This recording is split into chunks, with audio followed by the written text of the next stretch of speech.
Hi, it's Stephanie here. Welcome back again to my channel. In this episode, I want to give you tips on how you can increase your chance of getting into a hospital pharmacy residency program.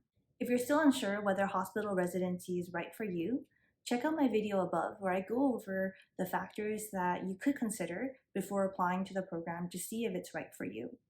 All right, let's get right to it. The best time to implement these tips is as early in your pharmacy education as possible. The residency application process is getting more and more competitive with rising interest among students, along with increasing class numbers, but limited residency spots. My first tip for you is to start networking with hospital pharmacists. You can do this by becoming involved in your hospital pharmacy association in your country. In the States, there is the ASHP, and in Canada, we have the CSHP. You can start off by joining as a student member in these associations. Student memberships are usually cheaper compared to a clinical pharmacist membership.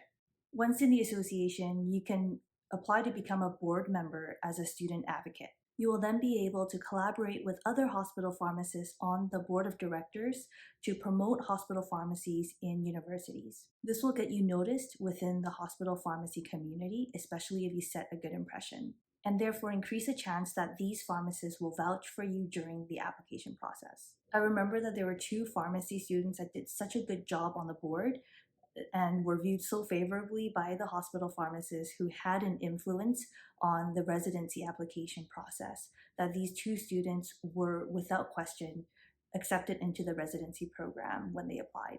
My second tip for you is to show interest in working in a hospital setting by getting hospital experience. The experience that you get in the hospital setting does not necessarily have to be hospital pharmacy related, because these positions can be hard to get as a pharmacy student. Other ways to show interest in the hospital setting include applying for volunteer opportunities. My third tip to you is to seek out clinical research experience.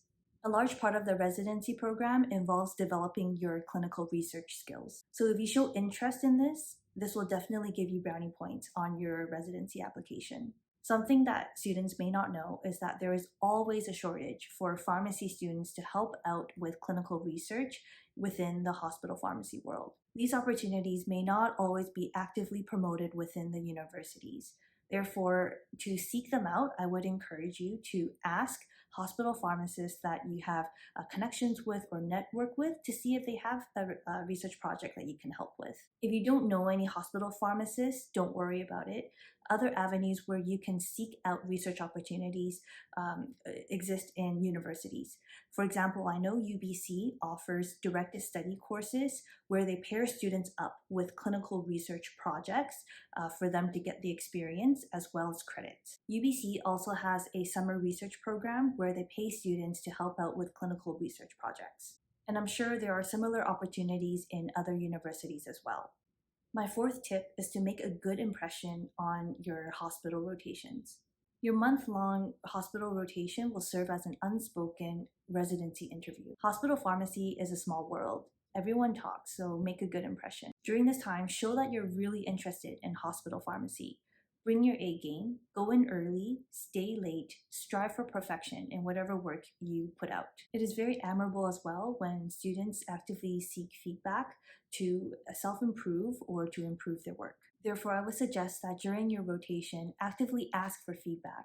Be open to the information that you get and implement them. Show that you're able to take the feedback, implement it into your subsequent actions right away. My fifth tip to you is to take electives in school that shows recruiters that you are interested in hospital pharmacy, and make sure you highlight this on your resume and CV. For example, during my last year at UBC, I took clinical pharmacokinetic elective, as well as some advanced pharmacotherapy electives in oncology and nephrology. These electives may not be the easiest course to take, but will show your recruiters that you are interested in clinical pharmacy. When it comes time to apply for the residency program, make sure you make the first attempt count. You only have one chance to make a good first impression, so don't botch it. Spend a lot of time preparing for your interviews by looking up a variety of interview questions online and practicing them with your friends. Practice a mix of clinical-based questions as well as scenario-based questions unrelated to pharmacy. And obviously, reflect deeply on why you want to apply for the residency program so that you're able to make your answer as convincing as possible. At the time of the application process, usually different programs would recruit their own residents. To increase your chance of getting accepted to any program, I would encourage you to apply to as many programs that interest you as possible.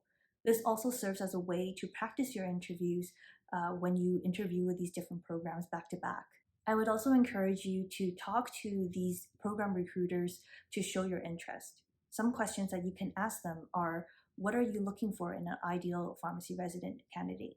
Were these tips helpful? Let me know by dropping me a comment below. I hope to continue my pharmacy learning journey with you in my next video. Till next time, bye!